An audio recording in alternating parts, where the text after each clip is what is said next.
Bonjour à tous et à toutes. Vous êtes les bienvenus dans cette nouvelle partie du cours arithmétique binaire.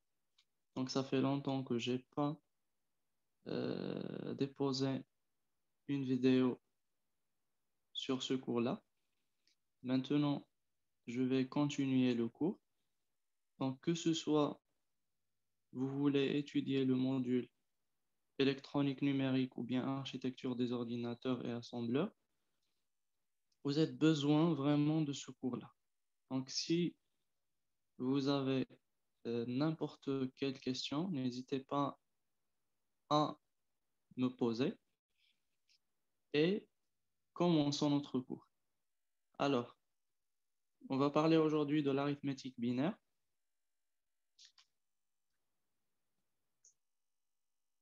Donc, et on commence par l'opération d'addition. On va voir l'opération de l'addition, soustraction, multiplication et la division binaire.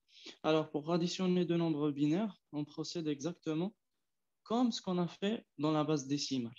Déjà, dans les vidéos précédentes, j'ai cité la méthode de conversion entre les bases du décimal vers le binaire, du binaire vers le décimal, le transcodage. Donc, on a travaillé ça suffisamment, je pense.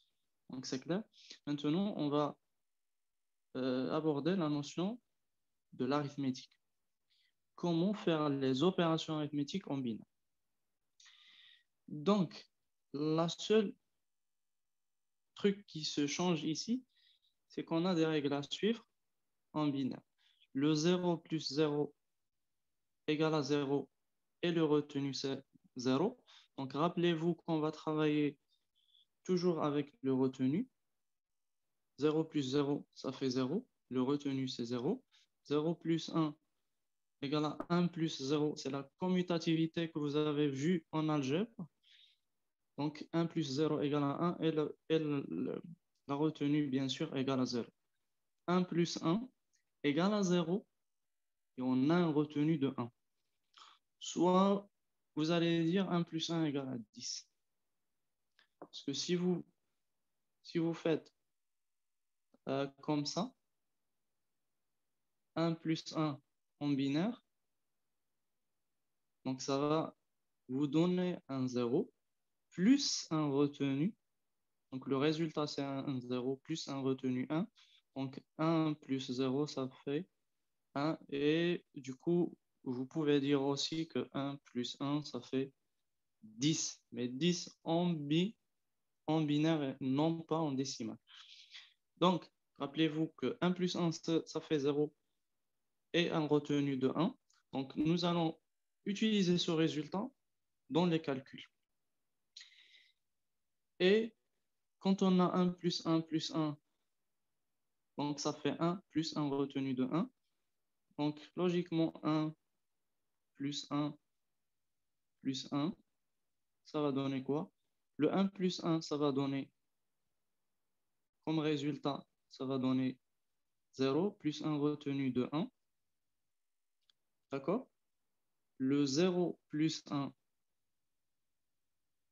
ça va faire quoi? Le 0 plus 1, ça va faire... donc là, 0 plus le 1, ça fait 1. Et on a un retenu de 1. Et donc, si vous voulez, 11. Donc la méthode est simple. 1, 1, 1. Donc l'opération de l'addition. On fait 1 plus 1. Le résultat, c'est 0. Et on a un retenu de 1. On va ajouter à ce 0-là le 1 qui reste. Donc 0 plus 1, naturellement, c'est 1. Et toujours, on a le retenu de 1. Exemple,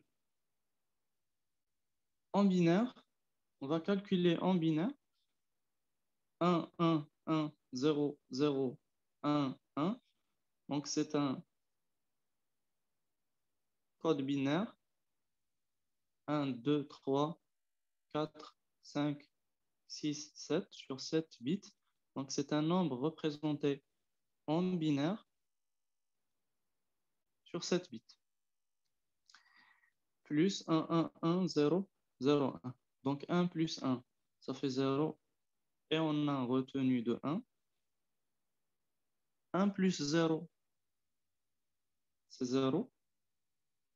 1 plus 0, c'est 1, pardon. Plus ce retenu qui est là. Donc, ça va donner 1 plus 1 égale à 0. Et toujours, on a le retenu 1. 0 plus 1, ça fait 1. Plus le 1 qui est ici du retenu, ça va donner 0. Et toujours, on a le retenu 1. 0 plus 1, c'est 0. Pardon, excusez-moi, 0 plus 1, c'est 1. Plus 1, ça va donner 0. Et le retenu. Ici, on a 1 plus 1, ça va donner 0. Plus le retenu, 0 plus 1, ça va donner 1. Et on a un retenu encore. Et on continue jusqu'à la fin. Donc, exactement, ça exactement, l'addition en binaire. Donc, c'est simple. Vous allez juste se rappeler de, de ces quatre règles de calcul. En décimale, comme vous savez, donc 5 plus 9, c'est 14. On a un retenu de 1. Et 1 plus 2, c'est 3. Et on a un retenu 1 plus 2, c'est 3. Et plus le retenu 1, c'est 4. Et 1 plus 0, c'est 1.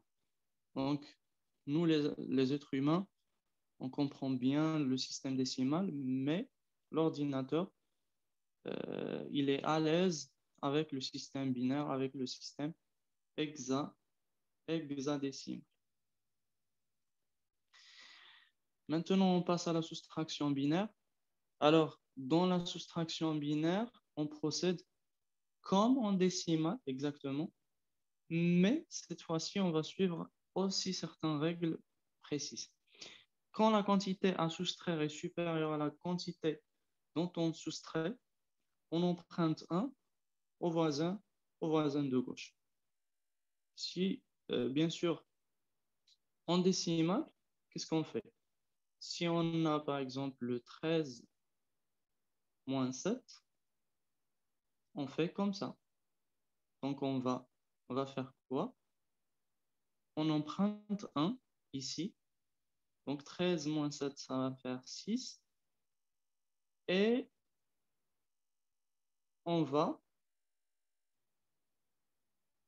quoi? On va faire quoi?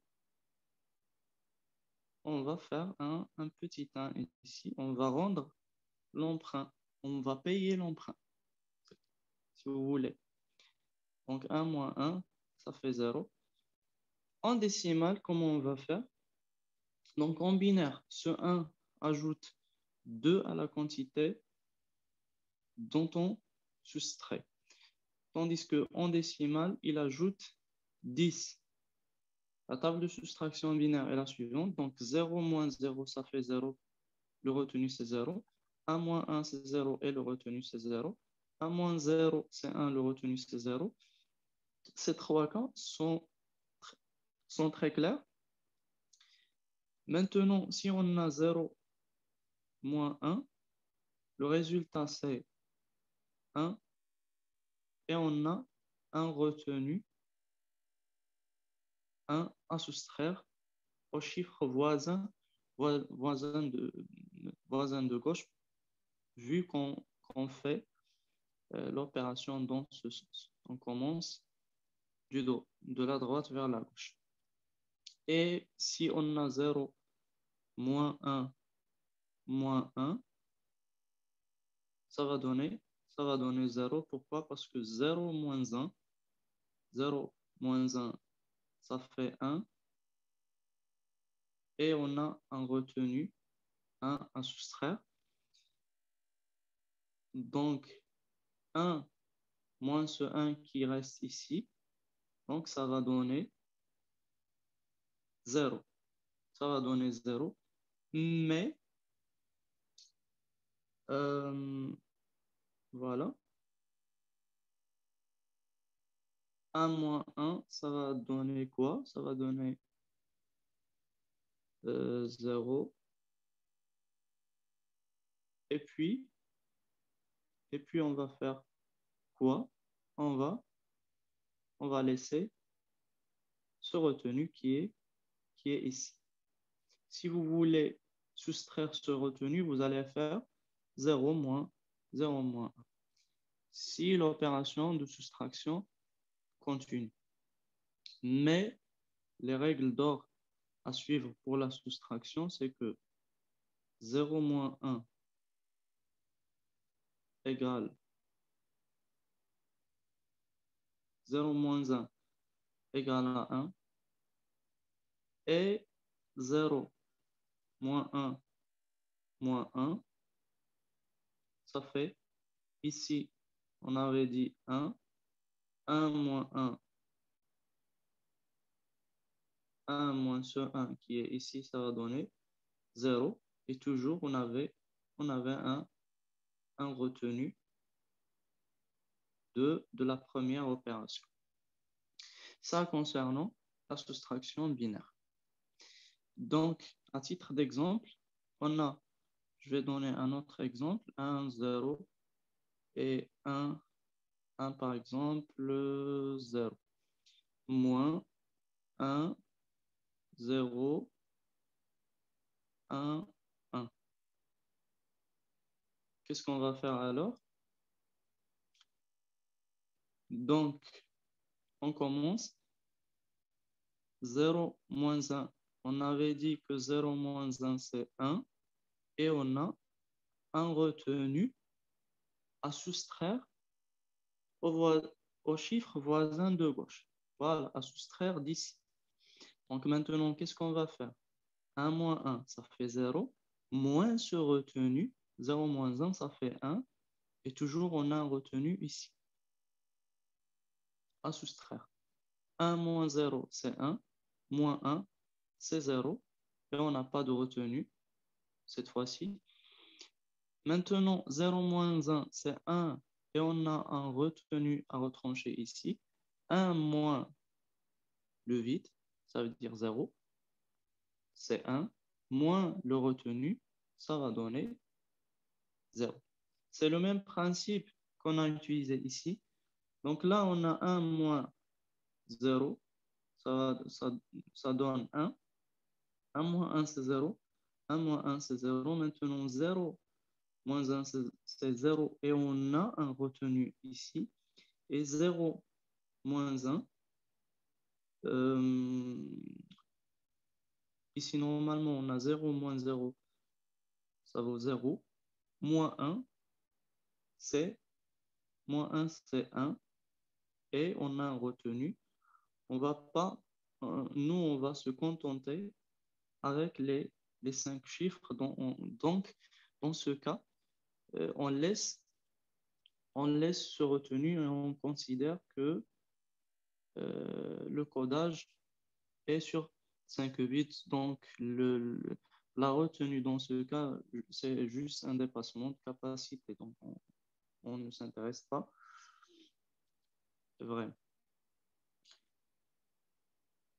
On va voir en fait les différentes méthodes de calcul dans les exercices, parce que parfois on tombe dans le piège où soit on néglige le retenu, soit on ajoute le retenu.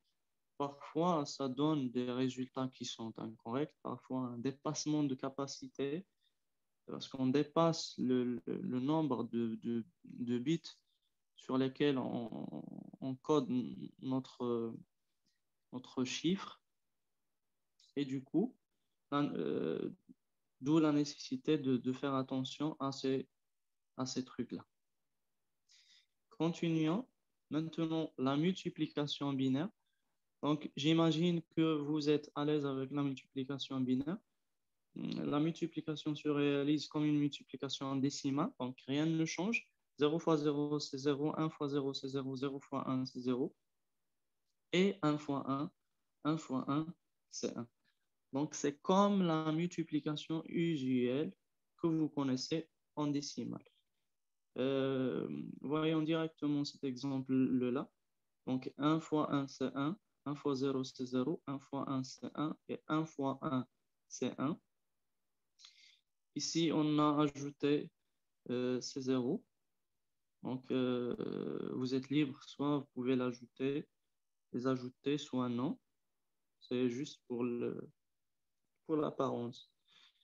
Maintenant, on fait un point comme le décimal. 1 fois 1, c'est 1. 1 fois 0, c'est 0, ainsi de suite. Et ensuite, le 0 fois 1, 0 fois 0, 0 fois 1. Donc, ce n'est pas la peine d'écrire le 0. Donc, ça va donner que des 0.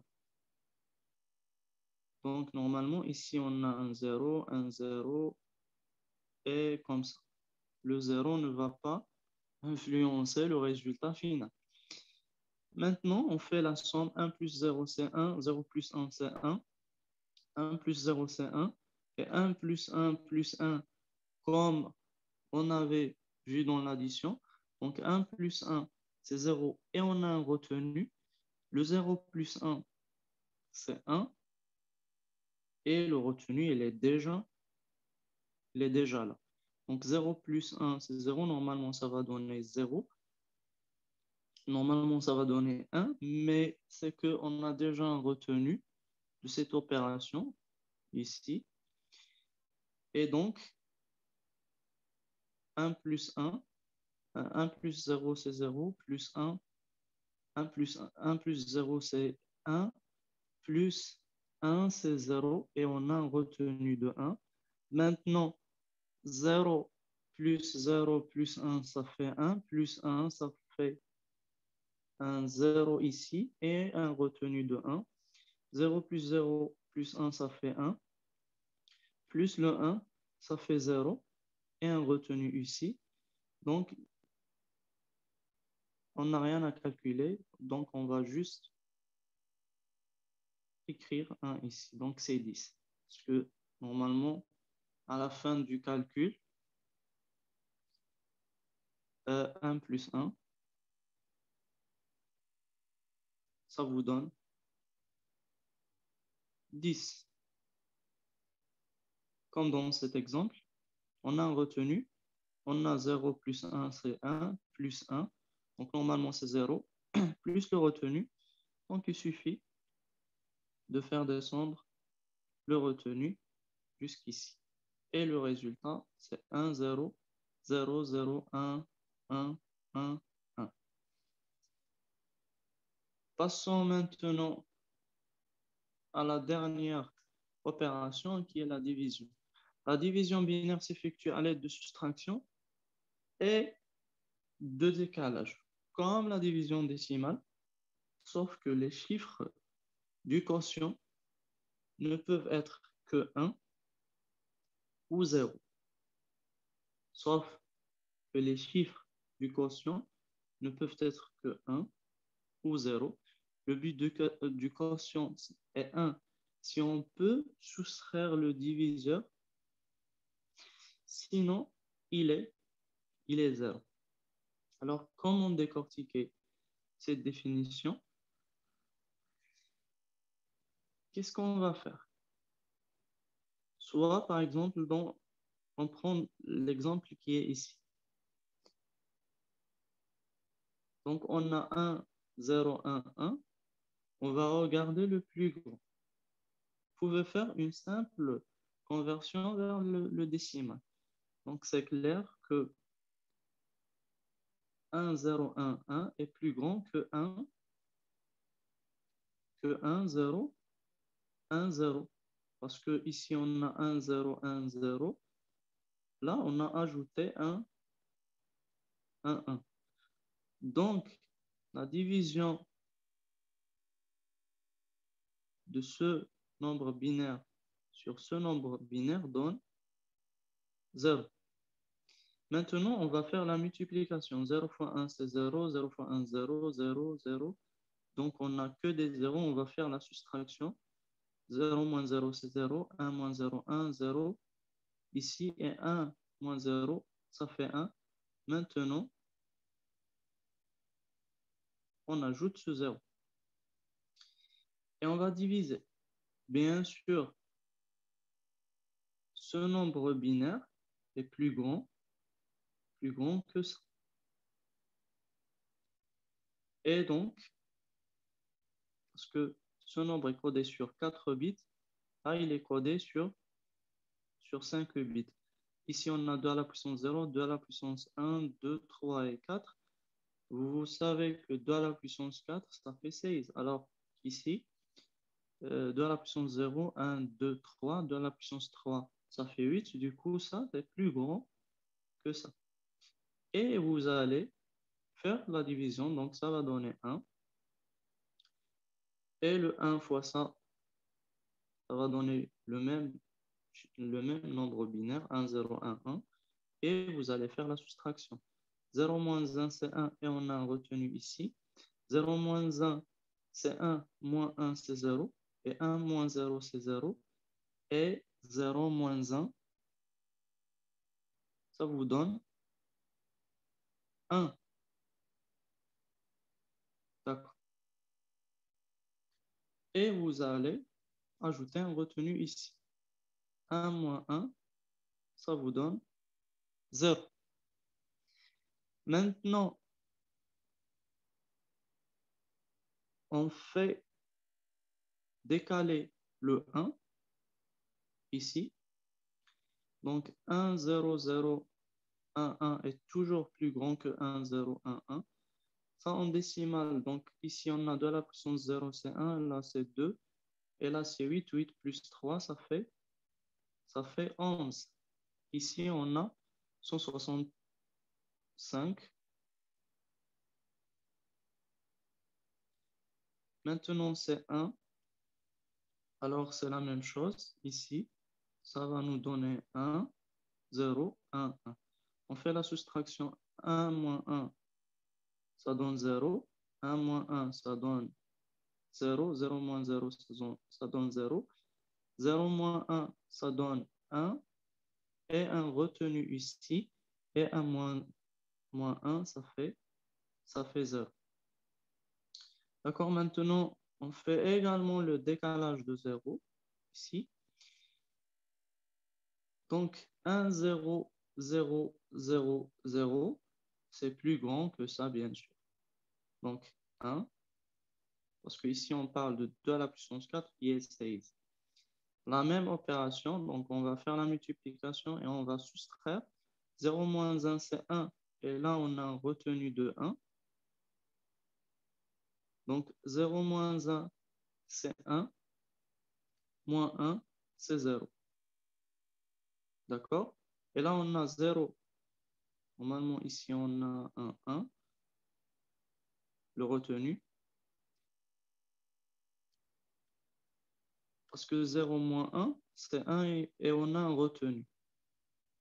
Puis, on soustrait le 1 du retenu précédent. Et puis maintenant, qu'est-ce qu'on va faire? 0 moins 0, c'est 0. Moins 1, c'est 1. Et on a un retenu. 0 moins 1, c'est 1 et on a un retenu. Et 1 moins 1, c'est 0. Maintenant, 1 moins 1, c'est 0. Et le 0 moins 0, c'est 0. Encore, on va faire le décalage. Le 1, 0, 1, 1, il est égal à 1, 0, 1, 1. Donc ici, on a un certain 1. Et on va multiplier, on va soustraire. Ça va donner exactement un retenu qui est nul. Un 0 binaire.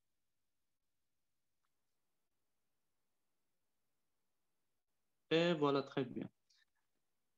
Maintenant, on passe à la représentation des données. Je vais juste vous présenter quelques notions et à la prochaine vidéo.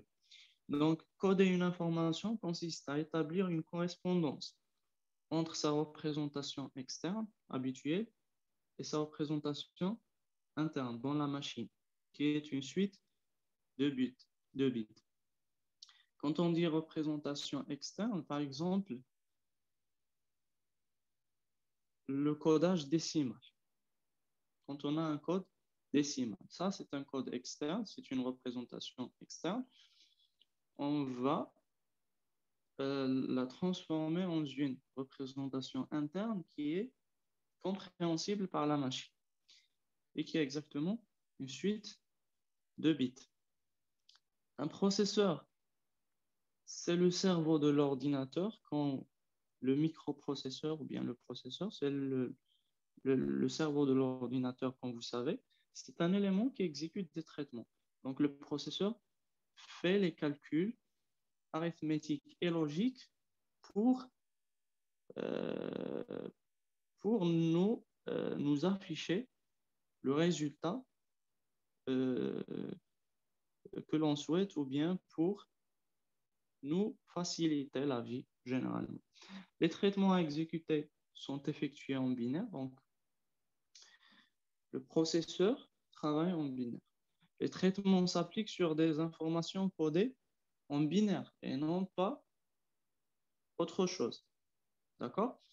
La mémoire centrale, qu'est-ce qu'il contient? Contient les programmes exécutés par le processeur ainsi que les données du programme et ses résultats.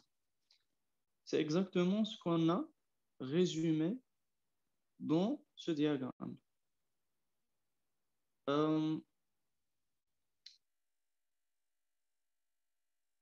Ça, c'est la mémoire.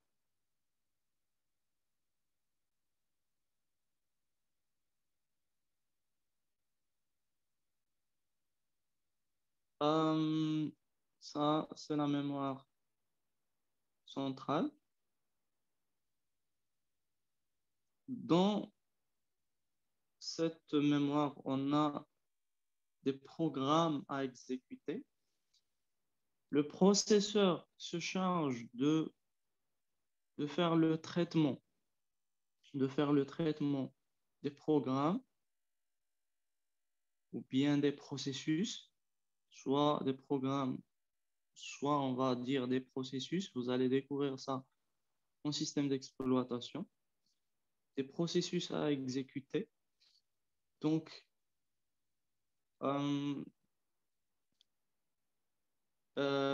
qu'est-ce qu'on a dit? On a dit que la mémoire contient les programmes à exécuter plus leurs données. Et maintenant, le processeur va faire tout le traitement et va nous rendre les résultats. Les résultats comme des exécutables ou quelque chose comme ça. Maintenant, je parle peut-être à des informaticiens, peut-être non. Donc, si vous êtes des informaticiens, donc vous n'avez pas besoin de ces lourdes complications ou bien de ces faibles complications parce que vous savez déjà le traitement fait par le microprocesseur. Donc, les informations traitées par un microprocesseur sont toujours représentées sous un format binaire. Seul le codage changera suivant les différents types de données à traiter. D'accord.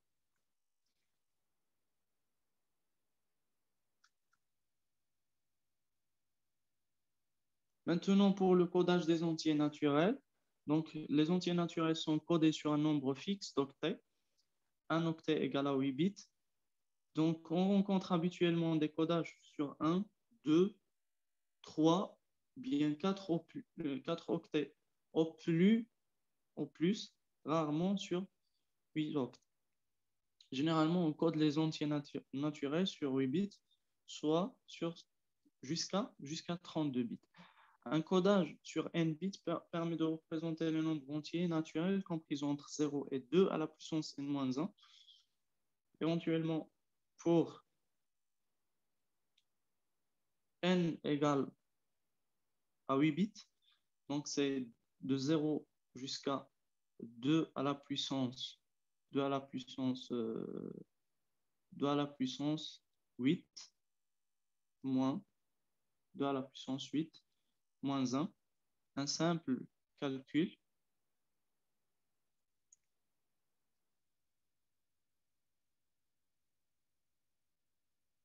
Deux fois 2 fois 2. Pardon, qu'est-ce que je fais? 2 à la puissance. Quelle puissance? 2 à la puissance 8. C'est 256 moins 1 qui est 250. J'aimerais bien que vous vous rappelez de cet intervalle de codage. De 0 jusqu'à 2 à la puissance 8 moins 1 parce que nous allons utiliser cet intervalle par la suite.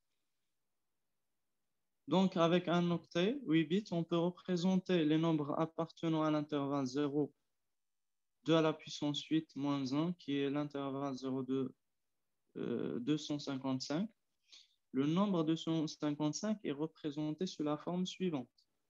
Donc, ici, 4 bits plus 4 bits, donc c'est 8 bits. Et en fait, c'est la capacité maximale. Comme vous savez, un bit peut contenir soit le 0, soit le 1.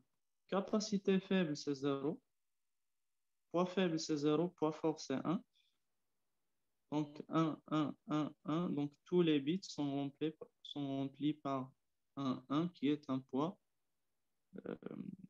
fort. Sinon, pour le bit de poids fort, le bit dit de poids fort, c'est le 1 qui est situé ici, le 1 situé à gauche, à l'extrémité gauche, et le bit de poids faible, c'est le 1 situé à droite.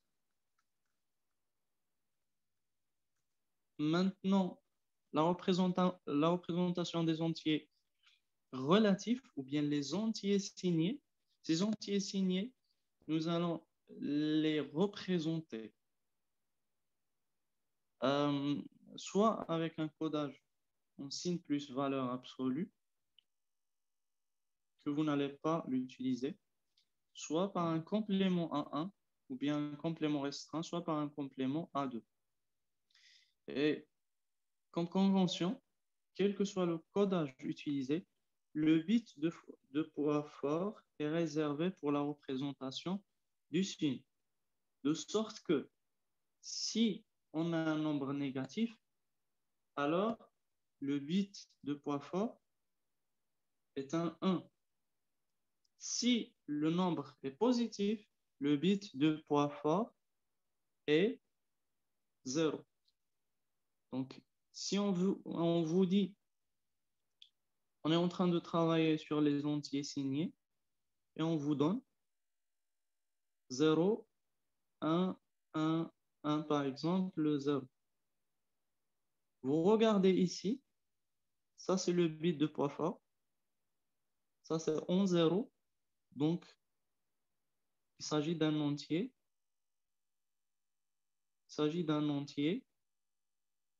positif, supérieur à 0.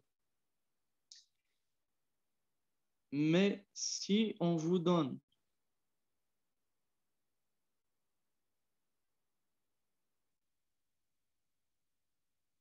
un entier signé 1, 1, 0, 1, 0, puisque le bit du poids fort,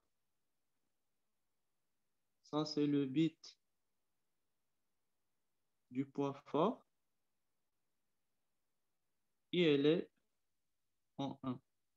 Donc ça, c'est un nombre automatiquement négatif. Donc ce que vous allez retenir dans cette partie, pour les entiers signés, 0 signifie positif et 1 signifie négatif.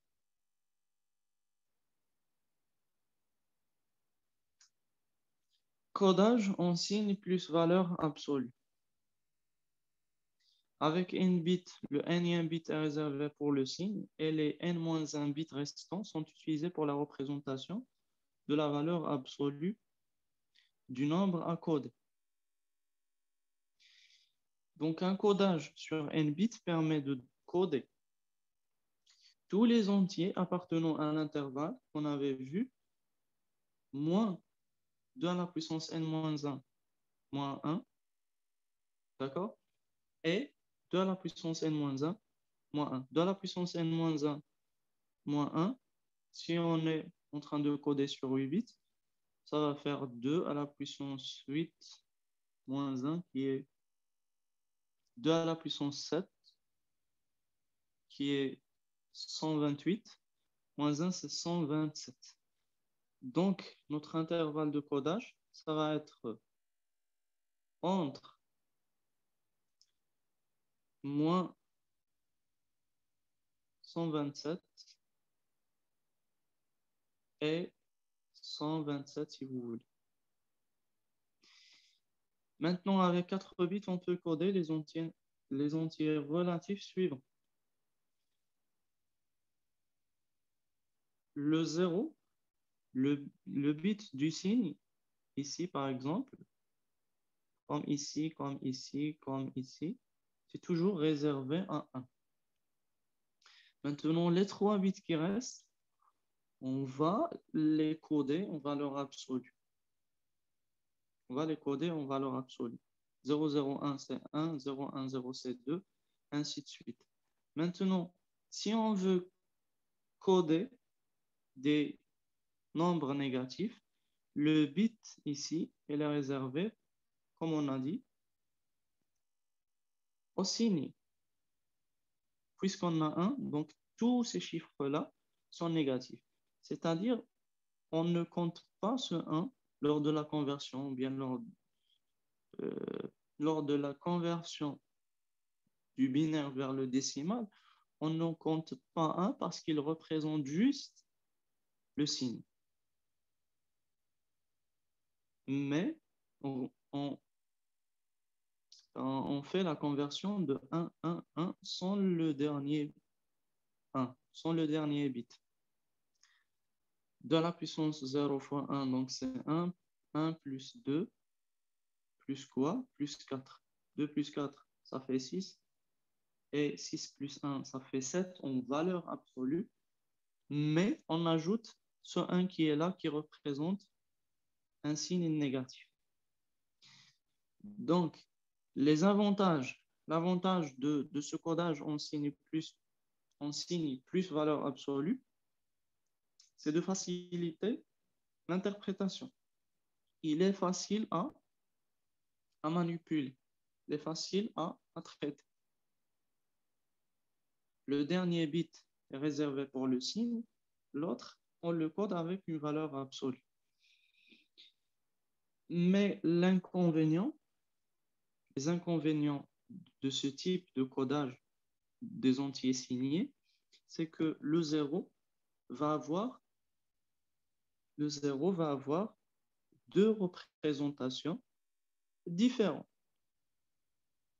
Si on code positivement, si on laisse le dernier bit en 0, ça va être 0, 0, 0 et 0, donc c'est nul. Donc le résultat, c'est de 0. Dans la partie négative, on aura un 0, 0, 0, mais le dernier bit, c'est 1. Et on avait dit que ce 1-là, il ne représente pas le nombre, mais le signe. Et vous savez que moins 0 égale à plus 0. Donc, c'est le premier inconvénient de ce type de codage.